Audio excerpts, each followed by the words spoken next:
John Bowlby was a British child psychologist who developed the theory of attachment. During his infant years, he was raised by several staff and infrequently spent time with his parents. Minnie was a nursemaid who primarily took care of Bowlby, and he grew attached to her. It is speculated his focus on attachment is partly due to Minnie leaving the family when he was just 4 years old. Bowlby began his adult life in the Navy, but left to attend university where he first discovered Freud.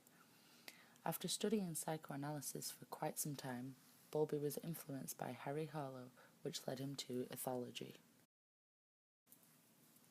Ethology is the science of animal behavior. Bowlby used the evolutionary theory to observe animals and their bonds with their caregivers.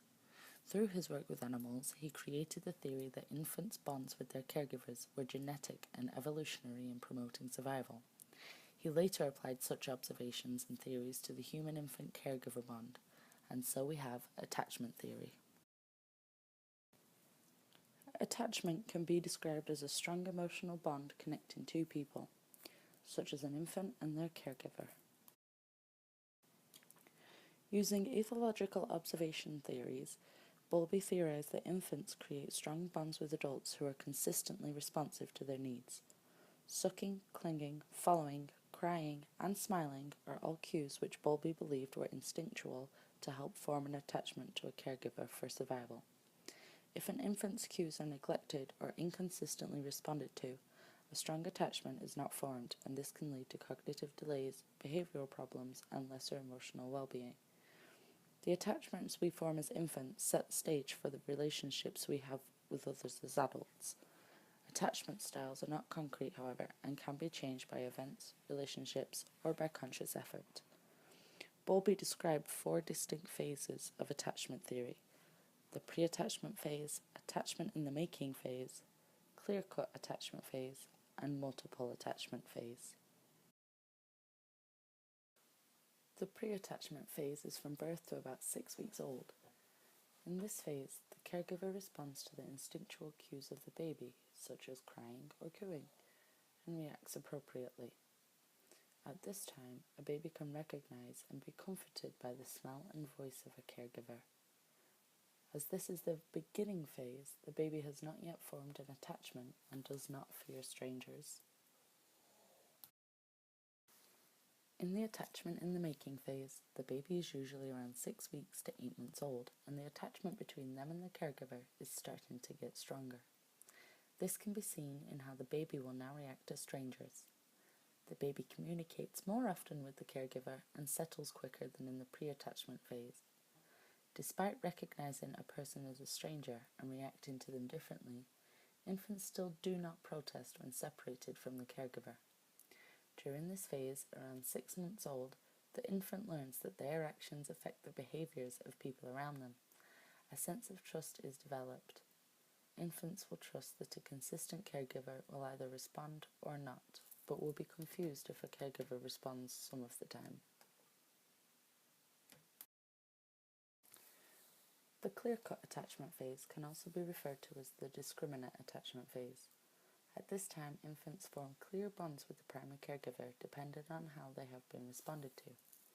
During this phase, infants develop separation anxiety when the caregiver is no longer present. Since they have not yet developed object permanence, the caregiver simply needs to be out of sight for the infant to feel anxious. This phase occurs from 8 months to 18 months old. Separation anxiety can be described as feelings of loss, anxiety, fear, and loneliness when an infant is separated from their primary caregiver.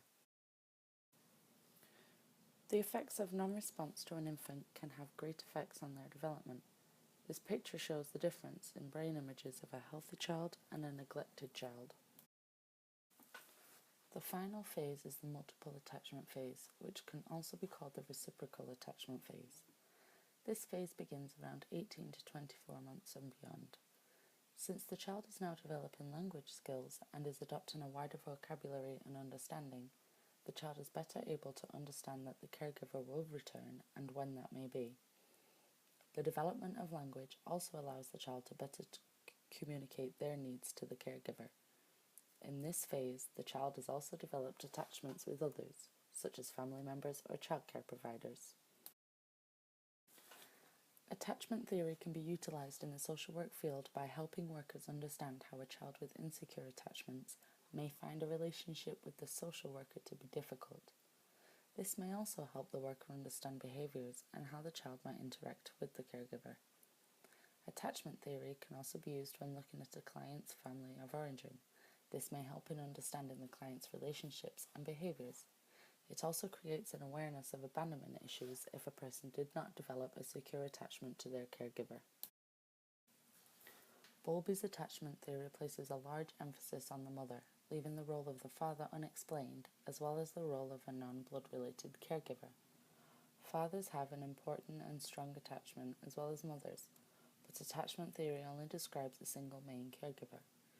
When the children do have attachments to others, their demonstrations of such attachments may vary depending on the person, even if the attachments are strong.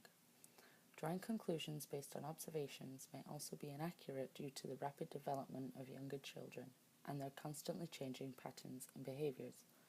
Also, tests of the theory are hard to reproduce.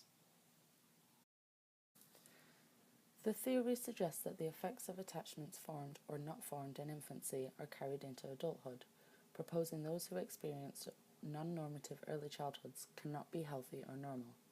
It is also important to note that other cultures were not taken into account or studied for this theory. It was created through a Western cultured lens. Bowlby's attachment theory has influenced thoughts and theories about child development, but like any theory, it is not perfect in its construction or suggestions.